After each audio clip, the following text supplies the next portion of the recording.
The massive crystal station hung in the darkness of space like a giant jewel. Nexus Prime was bigger than most moons, built by alien hands thousands of years ago. Its transparent walls showed the stars beyond, making anyone inside feel very small. Today, those walls would witness something that had never happened before. Ambassador Taemin walked down the long corridor toward the main meeting room. His black diplomatic suit was simple compared to the strange clothes worn by the aliens he passed. Some had flowing robes that seemed to move by themselves. Others wore metal armor that clinked with each step. A few appeared to be made of light itself, their bodies glowing as they floated past. Behind Taemin, two other humans followed. Boram wore the dark blue uniform of Earth's space military. Her hand stayed close to the weapon at her side, though she knew it would be useless here. Jinwoo carried a tablet full of information about the alien species they were about to face. His job was to help understand what the aliens really meant when they spoke. "Remember," Taemin said quietly, "we came here hoping for friendship, but we will not accept slavery." Boram nodded. "The fleet is ready if things go wrong." "It won't come to that," Jinwoo said, but his voice showed he wasn't sure. They reached the great doors of the council chamber. The doors were made of some alien metal that changed colors as they approached. Slowly, silently, the doors opened. The room beyond was huge. The ceiling stretched up so high it disappeared in shadows. Around a circular table sat the most powerful beings in the galaxy. At least they thought they were the most powerful. The Veltar Queen sat on the left side of the table. She looked like a giant insect, but one that wore jewels and silk. Her forearms moved as she spoke to her advisors. Her voice sounded like metal scraping against stone. The Veltar controlled dozens of worlds through fear and their ability to think as one mind. Across from her, the Karathi speaker looked like a living statue made of dark rock. Pieces of his body glowed with inner fire. When he moved, small pieces of stone fell from his joints. The Karathi were older than most stars, and they never let anyone forget it. At the head of the table floated three beings of pure light. These were the Luxon. They had no solid bodies, just energy held in the shape of tall, thin figures. They spoke without voices, putting thoughts directly into other minds.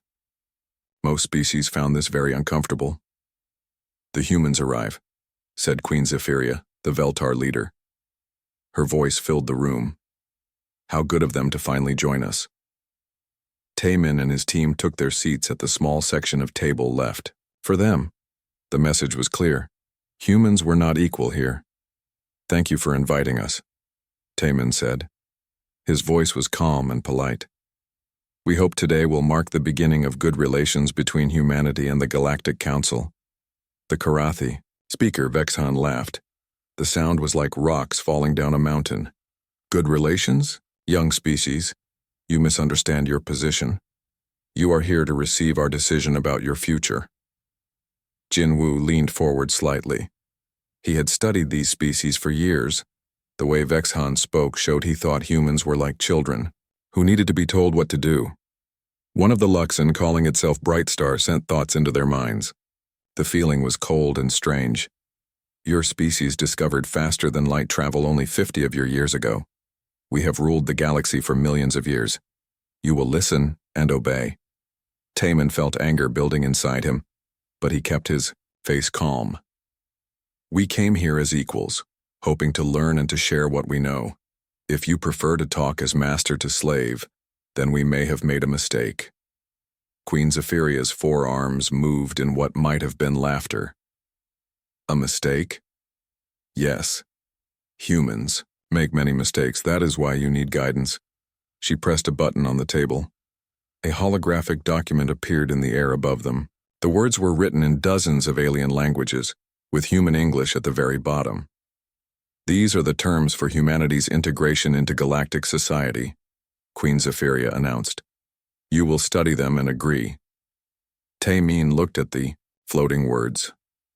Even before reading, he could see this was not an agreement between equals. It was a list of demands. First, Vexhan read aloud, "Humanity will surrender all weapons of war to Galactic Council forces. Your military will be disbanded. The council will provide protection as needed. Boram's hand moved toward her weapon before she stopped herself. The idea of humans giving up their ability to defend themselves was impossible to accept. Second, the Karathi continued, all human technology will be reviewed by council scientists. Any technology deemed dangerous will be confiscated. All new research must be approved before beginning. Jinwoo felt sick. This meant humans could never develop anything new without alien permission. It would stop human progress forever. Third, Brightstar's thoughts pressed into their minds. Humans will accept designated colonization zones in the outer rim of the galaxy. Your current colonies in the core systems will be relocated. Taemin finally understood. The aliens wanted to push humanity to the edge of known space, far from any important worlds or resources. Fourth, Queen Zephyria said with obvious pleasure, human population growth will be regulated to prevent resource strain. The Council will determine appropriate birth rates for each human world.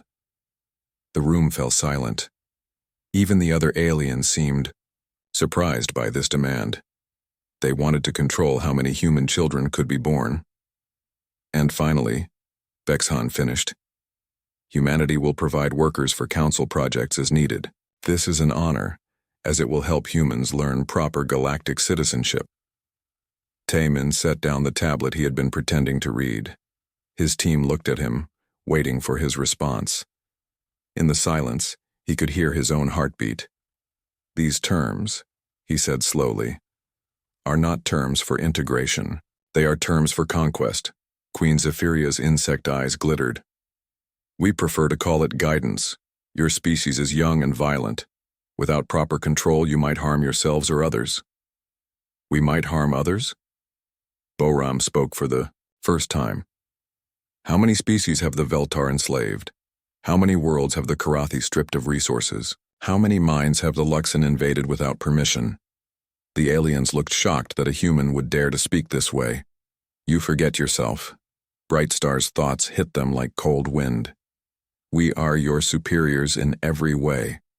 Taemin stood up slowly. Superiors? What makes you superior? Age? The Karathi are old, yes, but they have learned nothing in all those years except how to take what others build. Power? The Veltar have power over their slaves, but they create nothing new because they crush any original thought. Wisdom? Where Luxon think they are wise because they can invade minds, but they understand nothing about the value of individual thinking. The room erupted in angry sounds. Queen Zephyria's mandibles clicked rapidly. Vexhan's rock body glowed brighter with inner fire. The Luxon pulsed with harsh light. You dare insult the Galactic Council? Queen Zephyria shrieked. I speak the truth, Taemin replied. You called us here not to welcome us, but to chain us. You see a species that achieved in 50 years what took you millions, and it frightens you. Jinwoo stood beside his ambassador. We developed faster-than-light travel independently. We've colonized dozens of worlds without enslaving anyone. We've created art, music, and literature that moves the heart. What have you created except fear? Vexhan slammed his rocky fist on the table. Enough. You will accept these terms or face the consequences. The Council has fleets that could destroy every human world in days. Boram smiled for the first time since entering the room. And there it is. When you can't convince, you threaten. When you can't lead, you use force. Brightstar's thoughts became sharp and painful. You have one standard day to accept these terms. If you refuse, we will implement them by force. Your little ships cannot stand against the might of 3 galactic empires. Taemin looked around the room at the aliens who thought they owned the galaxy. He saw creatures who had grown soft from millions of years of easy conquest. They had forgotten what it meant to struggle, to adapt, to grow. You're right about one thing, he said quietly. This meeting will be remembered in galactic history. He reached for the holographic document floating above the table. With one swift motion, he waved his hand through it, causing the light to scatter and disappear. But not for the reasons you think. The aliens sat in stunned silence as Taemin gathered his things. Boram and Jinwoo followed his lead, packing their materials. Where do you think you're going? Queen Zephyria demanded. Taman paused at the door. Home. To tell my people that the galaxy's so-called leaders are nothing more than old bullies who have forgotten that power without wisdom is just tyranny. You cannot simply leave, Vexhan roared. No species has ever walked away from the Galactic Council. Then I guess we're the first, Taman said, and probably not the last. As the three humans walked toward the door, Brightstar's thoughts followed them. You will regret this. When your people are starving and your worlds burn, remember that. You chose this path. Tamin stopped one last time. When he turned back, his eyes held something the aliens had never seen before in a species they considered inferior. There was no fear, no doubt, no desperation. Instead, there was the quiet confidence of someone who knew exactly what they were doing. When this is over, he said, when the galaxy finally has real peace instead of ENF. The emergency session of the United Earth Assembly had been called for the middle of the night, but every seat was filled. Representatives from every nation, every colony, every human settlement in space had gathered to hear what their ambassador had to say. President Hyun-soo stood at the podium, her face grave. Behind her, a massive screen showed the pale blue dot of Earth hanging in space. For the first time in human history, that beautiful planet felt small and vulnerable. Citizens of Earth and all human colonies, she began. 12 hours ago, our diplomatic mission to the Galactic Council ended. Ambassador Taman will now report on what happened. Taman walked to the microphone. He looked tired, but his voice was steady. The Galactic Council did not invite us to join them as equals. They summoned us to surrender. A wave of angry voices filled the assembly hall. Representatives stood up, shouting questions. Hyun-soo raised her hand for silence. Tell them everything, she said. Taemin explained the council's demands. With each point, the assembly grew quieter and angrier. When he finished describing how the aliens wanted to control human births, the silence was complete. They gave us 1 day to accept, he concluded. When we refused and left, they threatened to enforce these terms by military action. Admiral So Young, the head of Earth Space Forces, stood up in the front row. Mr. President, what are our orders? Before Hyun-soo could answer, an old man in the back of the hall spoke up. Maybe we should think about this. They have thousands of years of technology. Maybe some of their terms aren't so bad. The assembly erupted, voices rose from every corner. You want to surrender before we even try to fight? They want to treat us like animals. What about our children's future? Hyun-soo slammed her gavel repeatedly until order returned. Dr. Yoonji, please present your report. A young woman with short black hair walked to the podium. She carried a tablet that she set down carefully. For the past 5 years, while our diplomats talked with the aliens, our scientists have been preparing for this possibility, she said. We hoped for peace, but we planned for war. She pressed a button on her tablet. The screen behind her changed to show technical drawings that few people in the room could understand. We have been studying every piece of alien technology we could find. Every crashed ship, every abandoned probe, every piece of metal they left behind on the worlds they visited. We learned to copy their faster-than-light drives. We improved their weapons. We decoded their communications. The assembly listened with growing excitement. But our greatest achievement, Dr. Yoonji continued, is something they don't know exists. We call it the Shadow Protocol. The screen showed images of human ships that seemed to flicker in and out of existence. We have developed technology that makes our ships invisible to all known forms of detection. Not just hidden, truly invisible. We can move entire fleets without anyone knowing where we are. Admiral So Young leaned forward. How many ships? Every single human vessel in space has been equipped with Shadow Protocol technology, Dr. Yoonji replied. Warships, colony ships, cargo vessels, even small personal craft. If we choose to disappear, we can vanish completely. President Hyun-soo returned to the podium. The question before us is simple. Do we accept slavery or do we choose freedom? The vote was unanimous. 3 days later, every human ship in known space simply vanished. The first to notice were the alien traders at Port Kepler, humanity's largest space station. They had been conducting business as usual when suddenly all human personnel disappeared. The station's lights went out. The docking computers stopped responding. The humans were simply gone. At New Geneva, a human colony that had become famous for its art and music, alien tourists found empty buildings and silent streets. No signs of struggle, no bodies, no explanation. The humans had taken everything they could carry and left everything else behind. On Frontier Station, a joint human-alien research facility, the alien scientists came to work to find the human. Sections completely abandoned.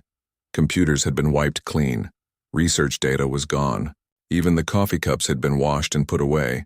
But it was at the edge of human space that the aliens finally understood the scope of what had happened. The dozen human colonies in the Centauri sector had vanished overnight. Not just the people, the entire colonies, buildings, equipment, even the power generators were gone. Only empty foundations remained, as if the settlements had been carefully dismantled and taken away. On Nexus Prime, Queen Zephyria received reports from across the galaxy. Her forearms gestured wildly as she read each new message. "This is impossible," she declared to the emergency council session. "Entire populations don't just disappear." Vexhan's rocky form glowed with agitation. "Our sensors show no signs of massive ship movements, no energy signatures, no communication traffic. It's as if they simply ceased to exist." Brightstar pulsed with confused light. "We have searched their known colonies. We have followed their trade routes. We have monitored their communication frequencies. There is nothing, not a single human, signal anywhere in known space." The three species had ruled the galaxy by knowing everything that happened within their borders. The idea that billions of humans could simply vanish was beyond their understanding. "Perhaps they fled beyond the rim," suggested one of the Veltar advisors. "Into unexplored space." "With what ships?" Queen Zephyria snapped. "Our intelligence reports accounted for every human vessel. They don't have enough ships to evacuate their entire population." Admiral Maltoran, the Council's chief of security, stood to deliver his report. He was a Veltar, but unlike the royal family, he had earned his position through skill rather than birth. "We have detected no signs of faster-than-light travel in any direction from human space," he said. "No energy trails, no gravitational disturbances, no quantum signatures. If they left, they used technology we don't understand." "Impossible," Vexhan rumbled. "We have observed their technology for decades. They are barely beyond primitive." "Then explain this," Maltoran replied, activating a holographic display. "These are the last images from our monitoring stations around human space." The display showed human ships going about their normal business. Then, between one moment and the next, they were gone. Not destroyed, not departed, simply no longer there. "The timestamps show this happened simultaneously across hundreds of star systems," Maltoran continued. "Every human ship, every human station, every human settlement went dark at exactly the same moment." The council members looked at each other with growing unease. Months passed. The aliens waited for some sign of human activity, some plea for mercy, some attempt to negotiate. Nothing came. They sent ships to search the areas where humans might have fled. They found nothing. They monitored all communication frequencies humans had ever used. Silence. They offered rewards to any species that could provide information about human whereabouts. No one had seen anything. A year after the humans vanished, the Galactic Council was forced to admit something that had never happened before in their long history. They had completely lost track of an entire species. "They're hiding somewhere," Queen Zephyria insisted during one of their many emergency meetings.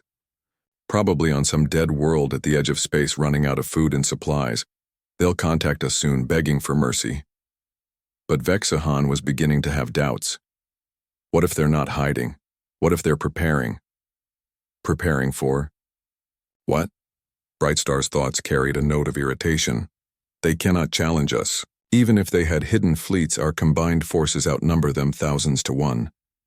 "Numbers aren't everything," a new voice said from the chamber entrance.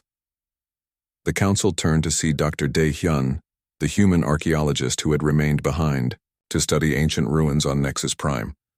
They had forgotten about him in all the excitement. "You should not be here."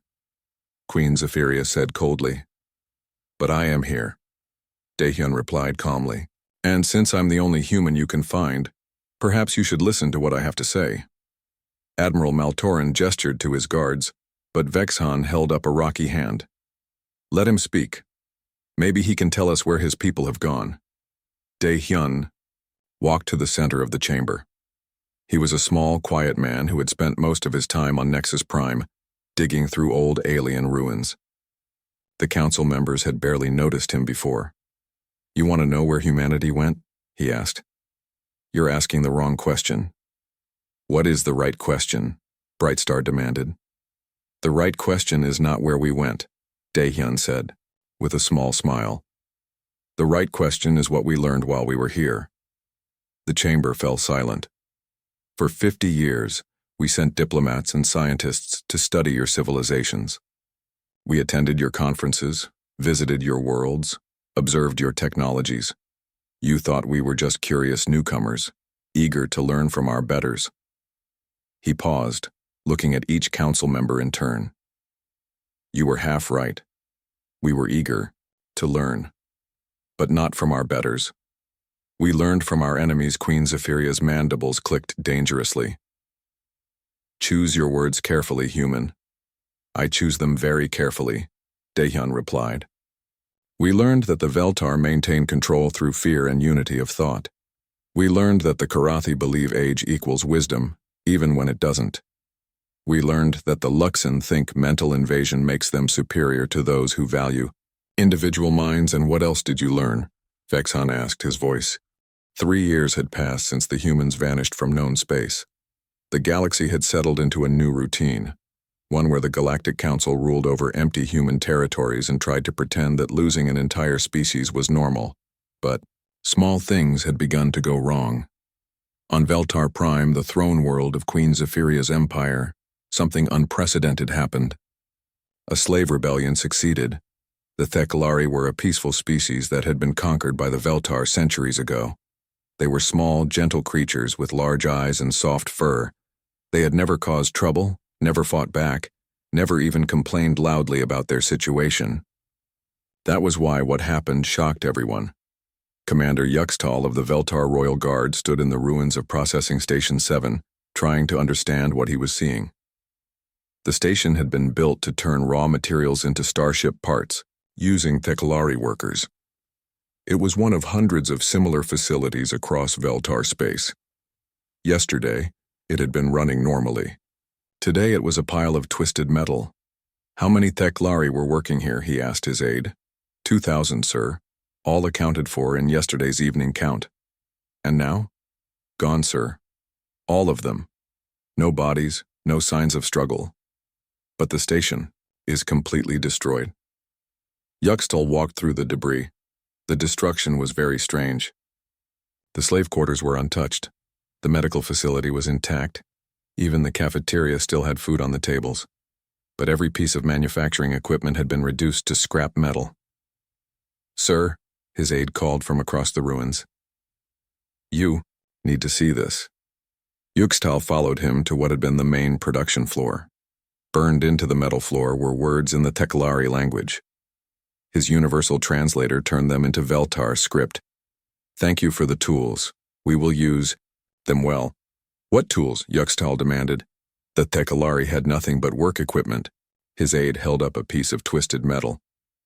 This was part of a plasma cutter, sir. But look at these modifications. Yuxtal examined the device. Someone had changed it, improved it, turned it from a simple tool into something much more sophisticated. The work was beyond anything the Thekalari should have been able to do. Sir, there's something else, the aide said nervously. The armory was broken into, all the weapons are missing.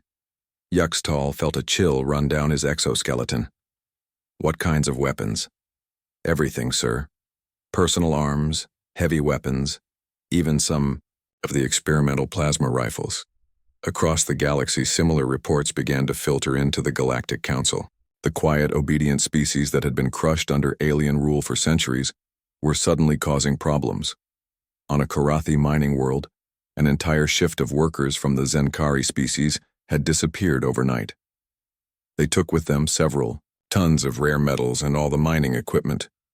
The Zenkari were known for being excellent diggers but terrible fighters, yet somehow they had overpowered their guards and escaped without a trace.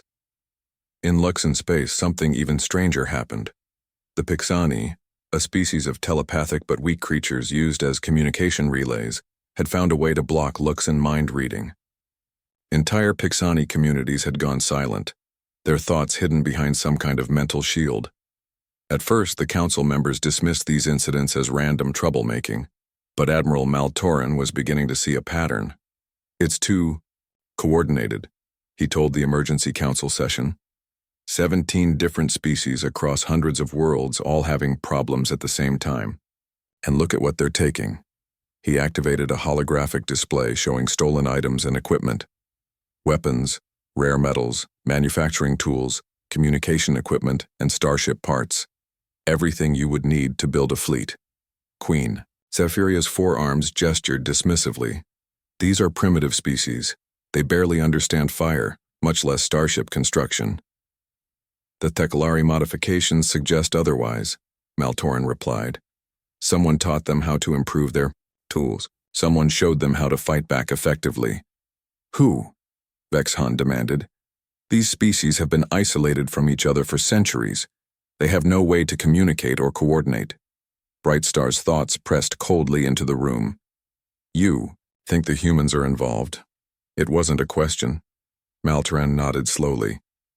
The timing is suspicious. The humans disappear, and suddenly oppressed species across the galaxy start acting like they have hope again. Impossible, Queen Zephyria declared. The humans are hiding in some remote corner of space, probably dying of starvation. They cannot be coordinating rebellions across the galaxy. But even as she spoke, new reports were coming in.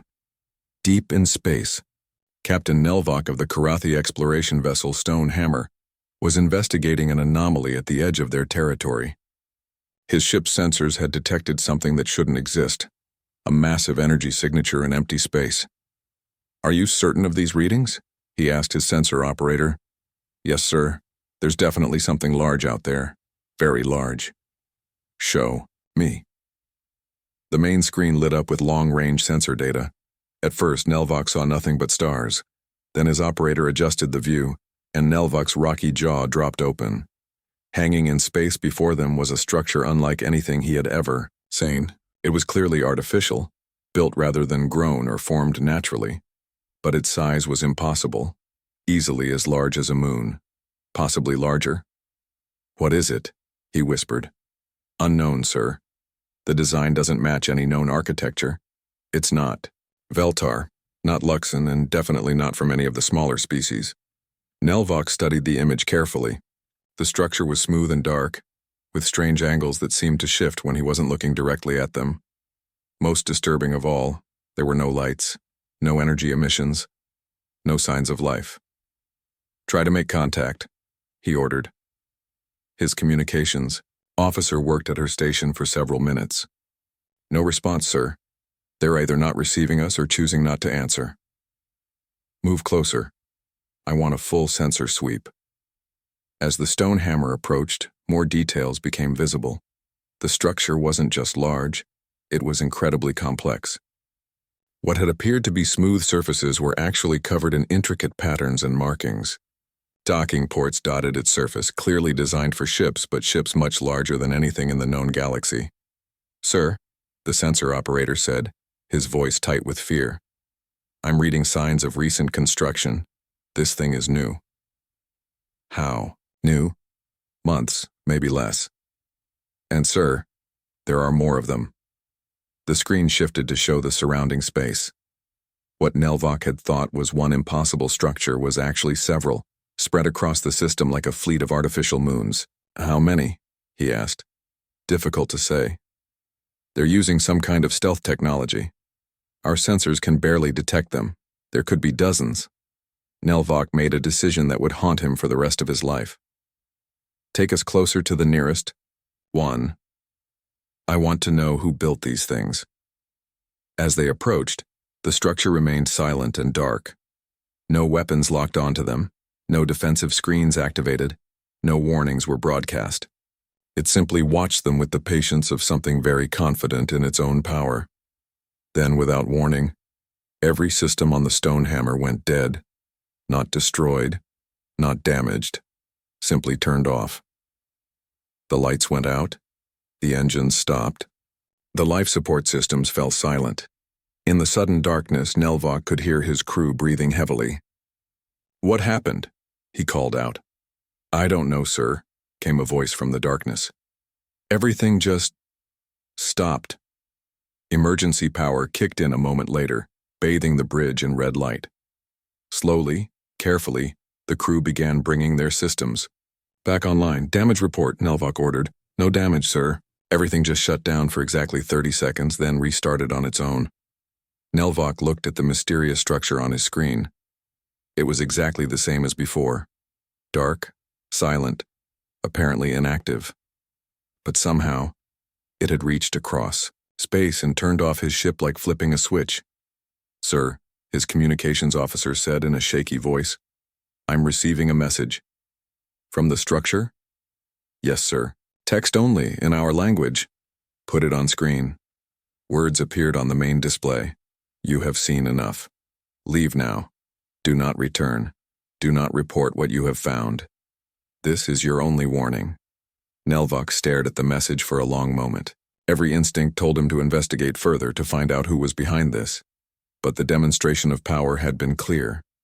Whatever had built these structures could disable his ship anytime they wanted. They could probably destroy it just as easily. "Set course for home," he ordered quietly. "Best possible speed." As the Stonehammer limped away from the mysterious structures, Nelvok made another decision. He would not report what he had found. Not yet. Not until he understood what it meant. But across the galaxy, other ships were making similar discoveries. Strange energy readings in remote systems, sensor ghosts that appeared and disappeared without explanation, ships that suffered mysterious system failures when they investigated too closely. The Galactic Council was beginning to realize that something was moving in the empty spaces between the stars, something that didn't want to be found but was getting harder to hide. Dr. Daehyun sat in his small quarters on Nexus Prime, reading the latest reports with great interest. As the only human still in Council space, he had become an unofficial source of information about his missing species. Every few days, Admiral Maltoran would visit him, asking questions about human capabilities, human plans, The emergency alert reached every corner of the galaxy within hours. A Karathi deep space exploration vessel had encountered something that changed everything the Galactic Council thought they knew about the missing humans. Captain Nelvok sat in the council chambers, his rocky form trembling slightly as he delivered his report. Behind him, massive holographic displays showed images that defied belief. The structure was approximately 800 kilometers in diameter, he said, his voice barely above a whisper. Larger than most moons. The design was unlike anything in our databases. Queen Zephyria leaned forward, her forearms gripping the edge of the council table. "You're certain it was of human construction?" "The markings were in human script, Your Majesty, but the technology..." Nelvok paused, struggling to find words. The technology was far beyond what humans possessed when they disappeared. Vexhan's rocky features showed deep concern. "How far beyond?" Nelvok activated another holographic display. "Our analysis suggests they have made advances equal to thousands of years of normal development. Their power generation capabilities alone exceed our best estimates by factors we cannot calculate." Brightstar's thoughts pressed into the room with unusual intensity. "Show us the weapon demonstration." Nelvok reluctantly activated the final recording. The display showed his ship approaching the mysterious structure. Everything appeared normal, until suddenly, every system on his vessel simply stopped working. 30 seconds of complete shutdown, Nelvok explained. No weapons fired, no energy beams, no projectiles. They simply turned off our ship from a distance of several thousand kilometers. The council members sat in stunned silence. "Our engineers have analyzed the data," Nelvok continued. "They believe the humans have developed technology that can interfere with the basic quantum functions that power our ships. It's not just an electromagnetic pulse or a computer virus. It's something that attacks the fundamental forces that make technology work. Admiral Maltoran stood to present his own report. Captain Nelvok's encounter was not isolated. In the past month, we have received similar reports from across the galaxy. He activated a star map showing dozens of red markers scattered throughout known space. Each marker represents a confirmed sighting of unknown technology. The pattern is clear. Humanity has established a presence in systems we didn't even know they had visited. How is that possible? Queen Zephyria demanded. Our sensors monitor all faster-than-light travel. No one can move large fleets without our knowledge. That was true before, Maltoran replied grimly. It appears humans have developed stealth technology that makes our detection systems useless. They can move entire fleets without leaving any trace. Vexhan stood up abruptly, his rocky form radiating heat with agitation. This is absurd. 3 years ago, humans were barely capable of interstellar flight. They cannot have advanced this far in such a short time, unless, Brightstar's thoughts interrupted, they had help. The chamber fell silent as the implications sank in. The rebellions, Queen Zephyria whispered. The missing equipment. The coordinated uprisings. Maltoran nodded. We believe humans have been in contact with oppressed species across the galaxy, providing them with advanced technology and tactical support in exchange for raw materials and information. But where did they get the knowledge to create such technology? Vexhan asked. Dr. Daehyun's voice came from the chamber entrance. From you. The council turned to see the human archaeologist standing in the doorway. Unlike his previous visits, he was not alone. Behind him stood several beings that made the council members freeze in shock. There was a Teklari wearing advanced armor that gleamed with built-in technology. A Zenkari carried weapons that hummed with barely contained energy. A Pixani floated beside them, but instead of the usual submissive posture, this one radiated confidence and strength. How dare you bring armed aliens into this chamber? Queen Zephyria shrieked. Armed? Daehyun looked back at his companions with amusement. They're not armed, they're escort. There's a difference. He walked calmly to the center of the chamber, followed by his unusual companions. You wanted to know where humanity got the knowledge to advance so quickly. The answer is simple. From studying your failures. Our failures? Vexhan rumbled dangerously. Every species you conquered, every world you strip-mined, every civilization you destroyed, they all had something to teach us, not about how to be strong, but about how you became weak. Daehyun gestured to his companions. The Teklari understood manufacturing better than any species in the galaxy, but you used them only for manual labor. The Zenkari were master engineers, who could build anything, but you made them dig holes in the ground. The Pixani could coordinate complex operations across vast distances, but you used them as simple message relays. What is your point? Brightstar demanded. My point is that humanity didn't need to invent new technology. We just needed to free the people who already knew how to build it. The Teklari stepped forward and spoke in perfect galactic standard. For 3 years, humans have been visiting our hidden communities. They brought us tools, materials, and most importantly, hope. In return, we shared our knowledge of manufacturing and engineering. The Zenkari's voice was like grinding stone. They showed us how to modify our mining equipment into weapons, how to turn our tunneling skills into fortress construction, how to make the mountains themselves into shields for the weak. The Pixani's telepathic voice reached everyone in the room simultaneously. They taught us to link our minds not for your convenience, but for our own coordination.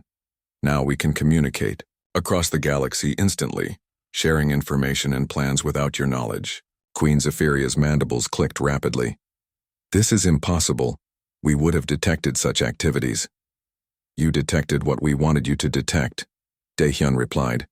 Every rebellion you noticed, every piece of equipment that went missing, every malfunction that occurred, all carefully planned to make you focus on small problems while missing the larger picture. He activated a personal holographic projector, filling the chamber with images that made the council members gasp. The display showed vast construction projects hidden in asteroid fields and nebulae, fleets of ships that combined human design with technology from dozens of species. Weapons that merged human innovation with alien engineering knowledge. Most shocking of all, it showed representatives from hundreds of species working together in harmony. "This is the real Galactic Council," Daehyun said quietly. "Species working together as equals instead of masters and slaves. Sharing knowledge instead of hoarding it. Building something better instead of just maintaining power." "Impossible," Vexhan repeated, but his voice lacked conviction. "You keep using that word," the Teklari said, with what might have been amusement. "I do not think it means what you think it means." Suddenly, every communication device in the chamber activated simultaneously. A human voice filled the room. Calm, confident, and familiar. "Hello, Galactic Council. This is Fleet Commander Min Ho of the Human Alliance." The council members looked around frantically, trying to locate the source of the transmission. "Please don't bother trying to trace this signal," Min Ho continued. "We are broadcasting on frequencies your equipment cannot track, using technology your sensors cannot detect." The voice paused, and in that silence, the council members could hear their own rapid breathing. "3 years ago, you offered humanity a choice between submission and destruction. Today, we offer you a choice between cooperation and irrelevance." "Queen," Zephyria found her voice. "You cannot threaten the Galactic Council. Our combined fleets—" "Your combined fleets," Minho interrupted, "are impressive. We estimate you have approximately 50,000 warships of various classes distributed across your territories. The exact number was classified information known only to the highest levels of council leadership.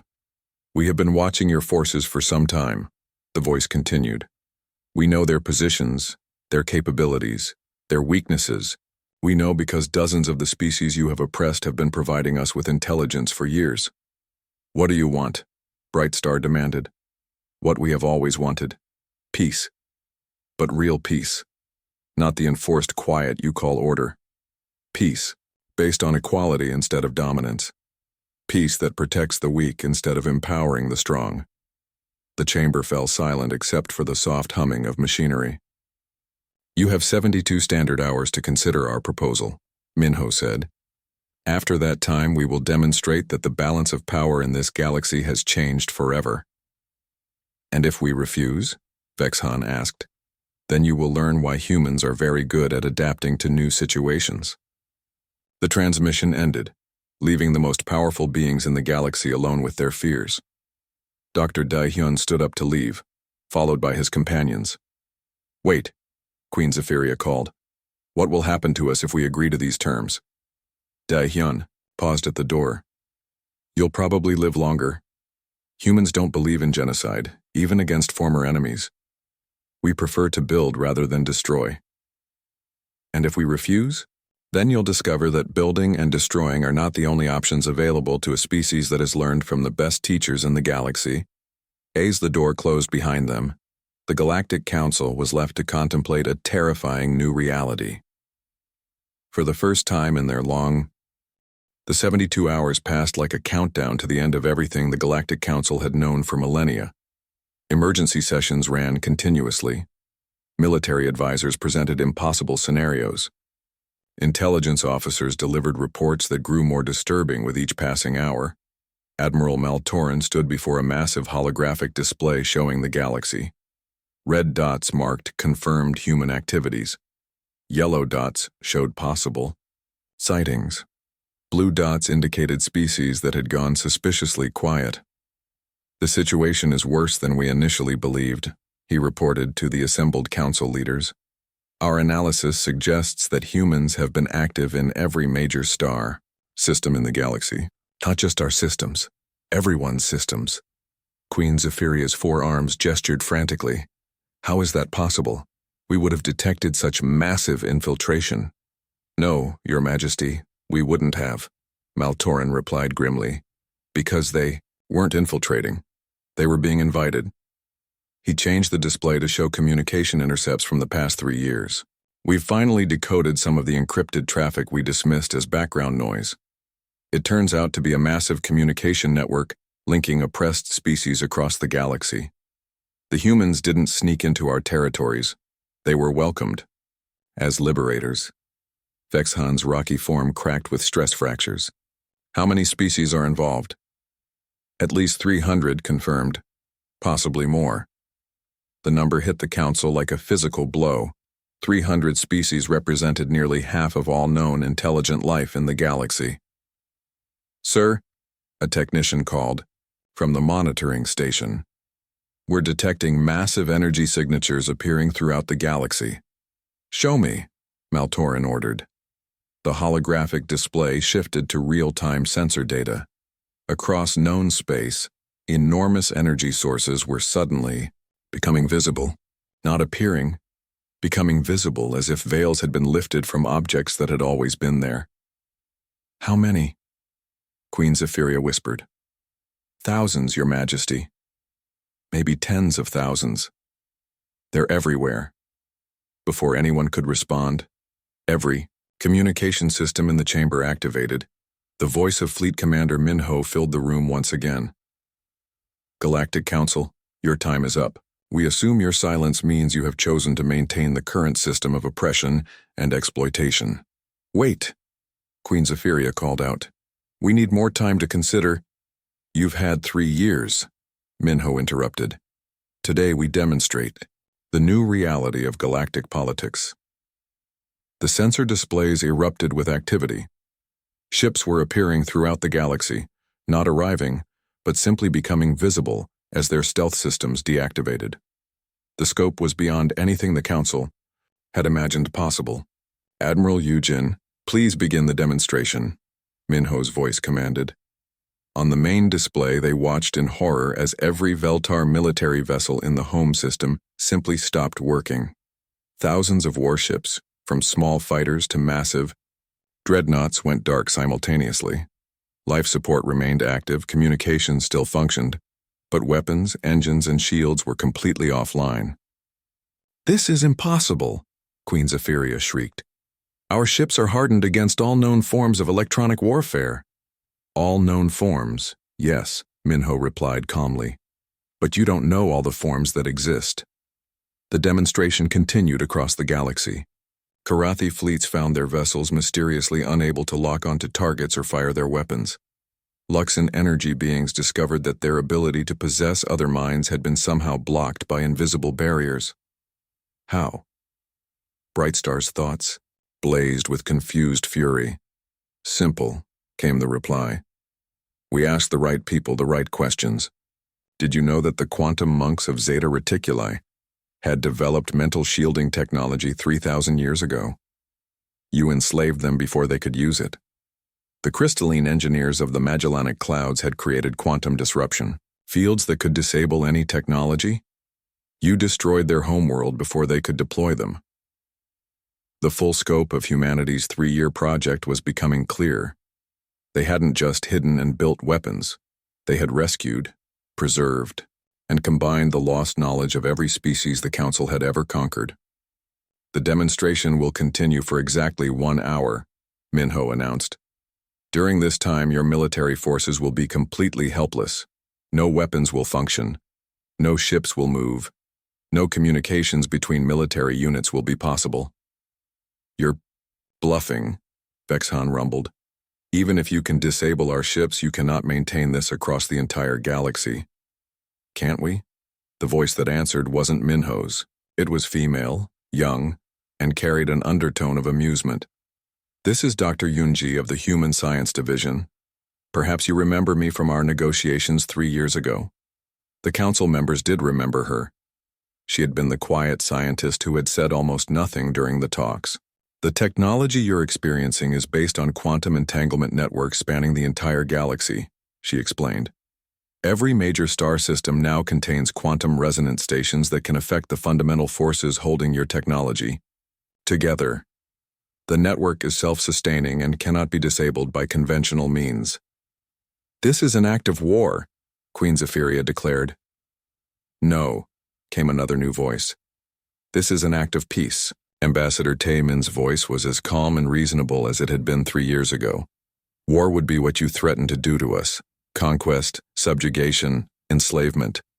What we're doing is simply changing the rules of the game. What do you want? Vexhan demanded. The same thing we wanted 3 years ago. A galaxy where species can coexist as equals instead of as masters and slaves.